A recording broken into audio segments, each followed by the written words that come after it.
मानव ने वरुणेश झील में से नागदल के एक आदमी को बाहर निकाला जो बुरी तरह से घायल था। मानव ने उसे जमीन पर लिटाया और पूछा, तुम कौन हो और तुम्हारा ये हाल किसने किया है? क्या हुआ है? आदमी ने झील की ओर इशारा किया और कहा, मौत का तांडव, मौत का तांडव, सब मारे जाएंगे, सब मारे जाएंगे। तभी पीछे से एक भारी भरकम आवाज आई और झील में ऊंची लहरें उठ गईं। मानव ने पलटकर देखा, लेकिन वहां पर कोई भी नहीं था। मानव ने आदमी को संभाला, उसको सांत्वना दी और कहा, क्या हुआ है यहाँ? तुम लोगों का ये हाल किसने किया?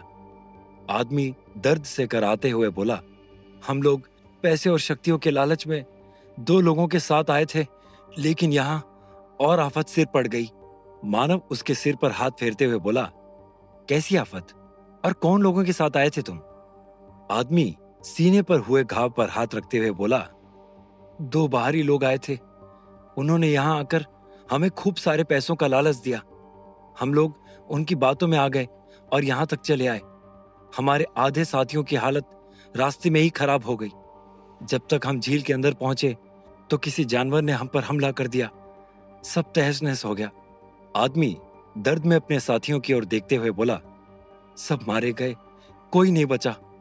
मानव उसके घाव और मरणीय अवस्था को देखते हुए बोला, और वो लोग जो तुमको यहां लेकर आए थे, वो कहाँ हैं? क्या वो भी मारे गए? आदमी टूटते हुए शब्दों में बोला, शायद वो लोग अभी जिंदा हैं। उन लोगों के पास अपनी सिक्योरिटी का इंतजाम था, लेकिन वो लोग भी ज्यादा देर तक जिंदा नहीं रह पाएंगे। मानव ने उसकी ओर देखा और कहा, क्या मैं तुम्हारी कोई हेल्प कर सकता हूं? कोई जरूरत, कोई काम या कुछ भी? आदमी ने आंसू भरी आंखों से मानव की ओर देखा और कहा, मैं लालच में आकर अपने परिवार को छोड़कर यहां पर आया था और अब शरीर छोड़कर जा रहा हूं। तुम्हारे पास मौका है, तुम यहां से चले जाओ। फिर आदमी ने अपने जेब की ओर इशारा किया। मानव ने उसकी जेब में हाथ डालकर कुछ निकाला तो एक बड़ा सा लॉकेट था। आदमी बोला, ये मेरे परिवार को दे देना, उनको पता चल जाएगा कि मैं अब नहीं रहा।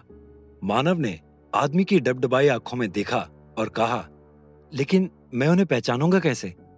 आदमी ने इस बार मानव के सवाल का कोई जवाब नहीं दिया। मानव फिर से बोला, लेकिन देविका ने उसे टोक दिया और बोली, मानव यह मर चुका है। प्रदीप अब भी बदहवास सा वहीं पर खड़ा था। मानव ने सारी लाशों को देखा तो सबके शरीर पर एक जैसे ही घाव थे। देविका ने मानव की ओर देखकर बोला, अब हम क्या करने वाले हैं? इन लोगों की हालत देखकर तो लग रहा है कि हमें अब इस स्पिरिट स्टोन का मोह छोड़ देना चाहिए। मानव सबकी जेब चेक करते हुए बोला, जब तक उन दोनों लोगों की लाश नहीं मिल जाती तब तक मैं उम्मीद नहीं छोड़ सकता हूं। मैं जानता हूं कि कौन 2 लोग हैं जो जान हथेली पर रखकर मौत के सामने कूद पड़े हैं। अगर वो लोग लालच में अंदर जा सकते हैं, फिर तो यहां मेरी मां की निशानी छिपी हुई है। मैं उसे लेने कैसे न जाऊं? प्रदीप ने मानव को लाशों की जेब से सामान निकालते हुए देखा तो कहा, मानव ये भावुकता का नहीं, समझदारी दिखाने का समय है। तुम देख रहे हो ना, उस अजनबी जानवर ने इन लोगों की क्या हालत की है। अंदर जाना बेवकूफी के अलावा कुछ भी नहीं है।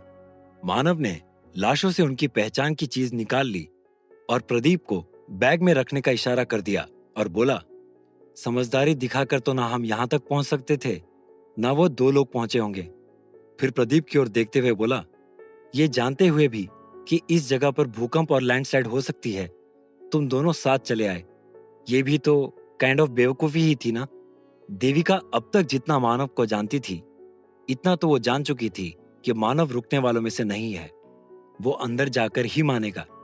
देविका बोली, तो फिर ठीक है, मैं भी तुम्हारे साथ चलूंगी। मानव ने मुस्कुराकर देविका को देखा और बोला, ये हुई ना परम बेवकूफी वाली बात, इसी की उम्मीद थी तुम दोनों से। फिर देविका को चिढ़ाते हुए बोला, चलो चलो, सब चलो, लेकिन तुम्हारी श्वास मणि और कवच कहाँ है?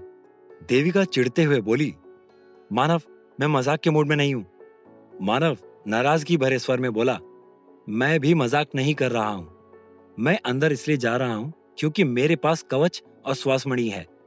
तुम लोगों का अंदर जाना आत्महत्या करने जैसा है। इसलिए भावनाओं पर काबू रखो और मेरे आने तक यहीं वेट करना। देविका ने प्रदीप की ओर देखा तो प्रदीप ने कहा, मानव सही कह रहा है, हमारा अंदर जाना गलत डिसीजन होगा।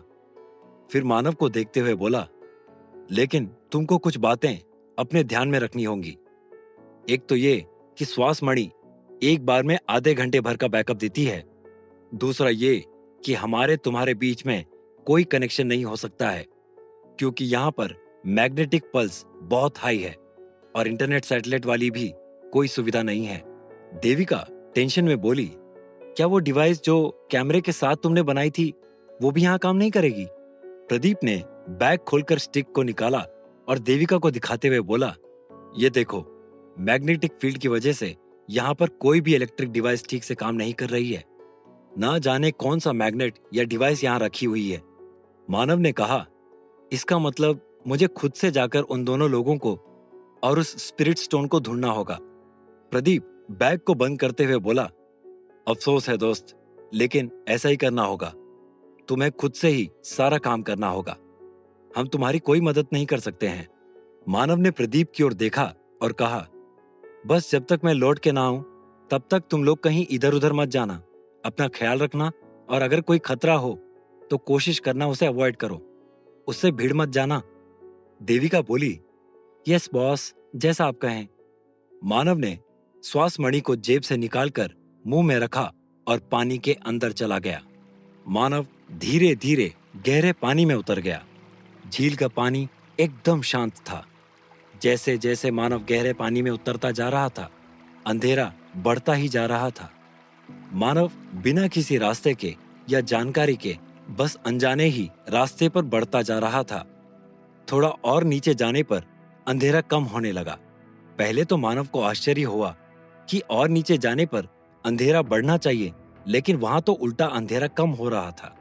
मानव तेजी से नीचे की ओर जा रहा था कि तभी उसे अपने सामने कोई तैरता नजर आया। मानव ने गौर से देखा तो वो नागदल का कोई सदस्य था।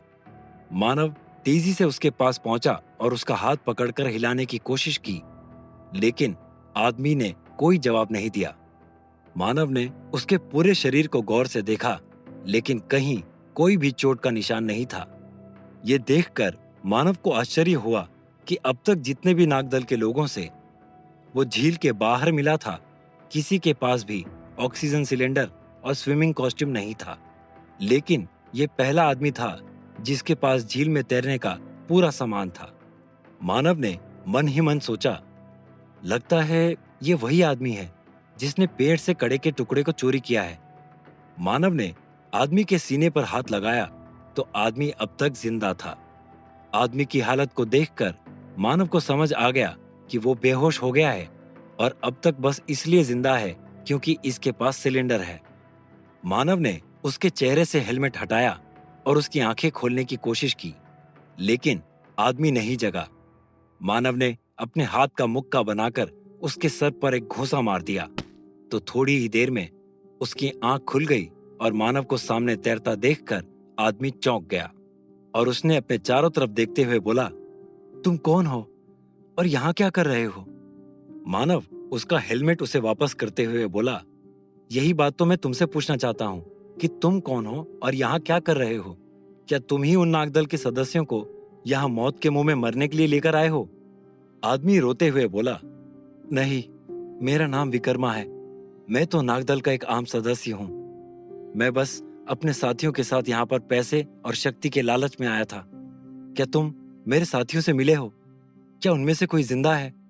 मानव बोला, मेरा नाम मानवेंद्र है और मैं गरुड़ दल के सरदार प्रचंड का बेटा हूँ और मैं तुम्हारे साथियों से मिला हूँ, लेकिन अब उनमें से कोई भी जिंदा नहीं है। सब एक एक करके मर चुके हैं। सबकी लाशें पानी में तैर करके किनारे पहुंच चुकी हैं। विकर्मा अपने हाथ से मुंह को छिपाते हुए बोला, हाय, ये क्या हो गया? मेरे सारे साथी मारे गए। इतना कहकर वो पानी में ही फपक कर रो पड़ा। मानव ने उसके कंधे पर हाथ रखा, हिम्मत दिलाई और उसे चुप कराया।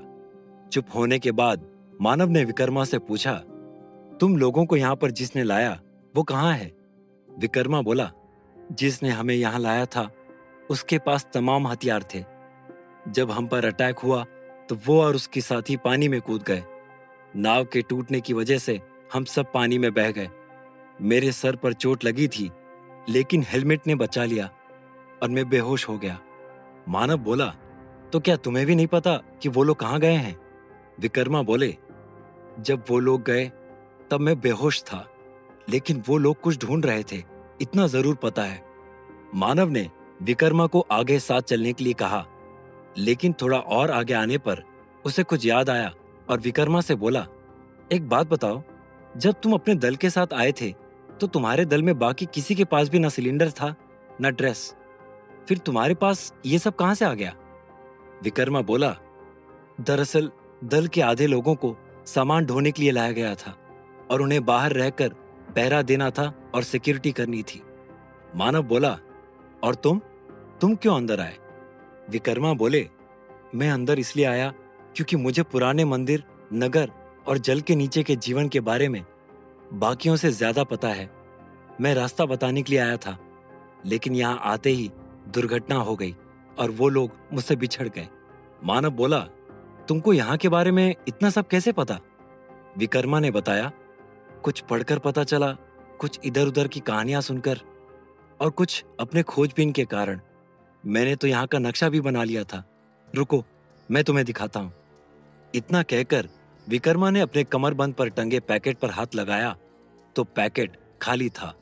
विकर्मा ने झटके से पीछे देखा, लेकिन नक्शे का कहीं कोई नामो निशान नहीं था। विकर्मा को चिंता में देखकर मानव बोला, क्या हुआ? क्या वो नक्शा कहीं गिर गया? विकर्मा बोले, नक्शा गिर जाए ऐसा हो ही नहीं सकता, क्योंकि वो पोटली खुद से या कितने भी झटके से खुल ही नहीं सकती है। जरूर मेरे बेहोश होने के बाद किसी ने इसे खोलकर सामान निकाल लिया है। मानव बोला, क्या वो वही लोग हैं जिनके साथ तुम आए थे? क्योंकि नक्शा देने के बाद तुम तो उनके लिए बेकार हो जाओगे। विकर्मा गुस्से से नाक फुलाकर बोला, अगर वो ऐसा सोचते हैं तो ये उनकी बहुत बड़ी भूल साबित होगी, क्योंकि नक्शा भले वो ले गए हैं, लेकिन जो जानकारी मेरे पास है वो नहीं ले जा पाएंगे ना। तभी विकर्मा कुछ सोचते हुए बोला, तुमने बताया नहीं कि तुम यहाँ पर क्यों आए हो? मानव विकर्मा के चेहरे को देखते हुए बोला, तुम्हारे वो साथी मेरा कुछ सामान लेकर आए हैं, इसलिए मुझे वो सामान वापस लेने के लिए आना पड़ा। विकर्मा बोला, तुम गरुड़ दल के सरदार के बेटे हो, तुम्हारे पास ये खंजर भी है। अगर तुम मुझे मेरा नक्शा वापस दिलाने में मदद करो तो मैं तुमको कैसे भी करके उन लोगों तक पहुंचा दूंगा। मानव विकर्मा को देखते हुए बोला, तुम एक बार उनको मेरे सामने ले आओ, मैं उनके हुलिये का नक्शा बिगाड़ कर तुम्हें तुम्हारा नक्शा दिला दूंगा। तभी विकर्मा वरुणेश नगर के सामने की दीवार पर लिखे अक्षरों की ओर इशारा करते हुए मानव से बोला, यहां पर तो कोई तुम्हारा पहले से ही इंतजार कर रहा है।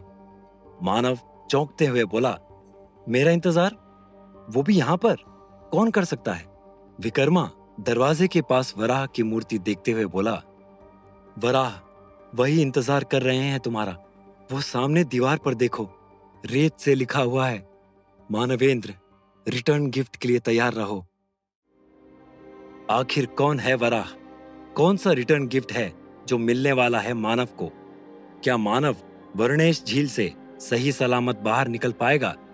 जानने के लिए सुनते रहिए पक्षीराज, सिर्फ और सिर्फ पॉकेट एफएम पर।